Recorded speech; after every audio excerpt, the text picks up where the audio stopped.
6 अक्टूबर को खत्म हुए हफ्ते में बाजार बढ़त के साथ बंद होने में कामयाब रहा। बीते हफ्ते सेंसेक्स 0.25% की बढ़त लेकर तो वहीं निफ्टी में 0.08% की मामूली बढ़त के साथ निफ्टी बंद हुआ।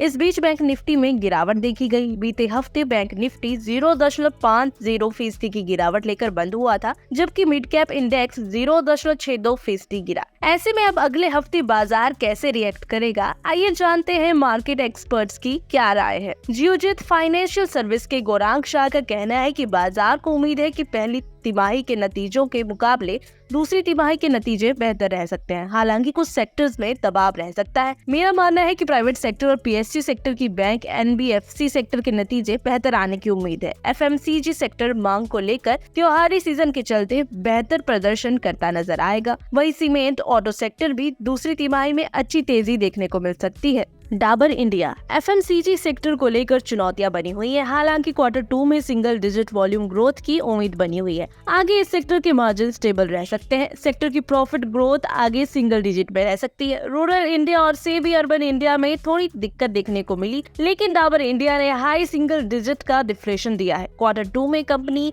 20 से 25% का मार्जिन दे सकती है। इस स्टॉक में 610 रुपए के लक्ष्य के लिए खरीदारी की जा सकती है और इस स्टॉक को अपने पोर्टफोलियो में भी जगह दे सकते हैं। LTI माइंडट्री मर्जर के बाद स्टॉक में काफी अच्छी तेजी आई। बड़े कंपनियों में यही एक कंपनी ऐसी थी जिसने पहली तिमाही में बेहतरीन प्रदर्शन किया। पहली तिमाही में कंपनी का रेवेन्यू ग्रोथ, प्रॉफिट मार्जिन और ROE में सुधार देखने को मिला है। इस स्टॉक में खरीदारी की राय होगी। LTI माइंडट्री हमारे टॉप पिक्स की लिस्ट में शामिल है। Q2 नतीजों के पहले यह शेयर 5700 रुपए का लक्ष्य दिखा सकता है। औरोबिंदो फार्मा सेक्टर का वैल्यूएशन बढ़ा है, लेकिन इस सेक्टर में 10 से 15% की री रेटिंग संभव है। Q2 में फार्मा सेक्टर के रेवेन्यू प्रॉफिट में करीब 15% तक की बढ़त देखने को मिलेगी। इस सेक्टर में औरोबिंदो फार्मा हमें पसंद आ रही है।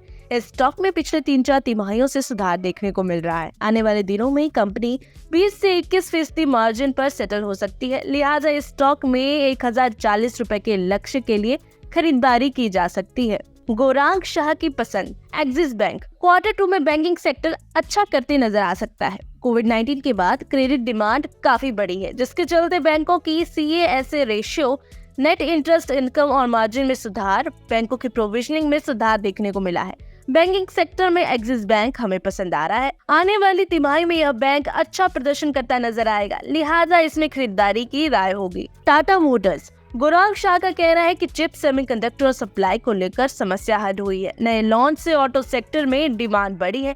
सरकार ने भारत देश को ऑटो मैन्युफैक्चरिंग हब बनाने का विचार रखा है। ये सभी बातें ऑटो सेक्टर को काफी पॉजिटिव बनाती हैं। लिहाजा इस सेक्टर में टाटा मोटर्स पर दांव लगाने की सलाह होगी। JSW स्टील मेटल सेक्टर में घरेलू स्तर पर भी डिमांड नजर आ सकती है। ग्लोबल इकोनॉमी में सुधार से इस सेक्टर को फायदा मिलेगा। मेटल सेक्टर में हमारी पसंद JSW स्टील है। इस शेयर में खरीदारी करने की सलाह है। moneycontrol.com पर दिए गए विचार एक्सपर्ट के अपने निजी विचार होते हैं। वेबसाइट या मैनेजमेंट इसके लिए उत्तरदायी नहीं है। यूजर्स को मनी कंट्रोल की सलाह है कि कोई भी निवेश निर्णय लेने से पहले सर्टिफाइड एक्सपर्ट की जरूर सलाह ले।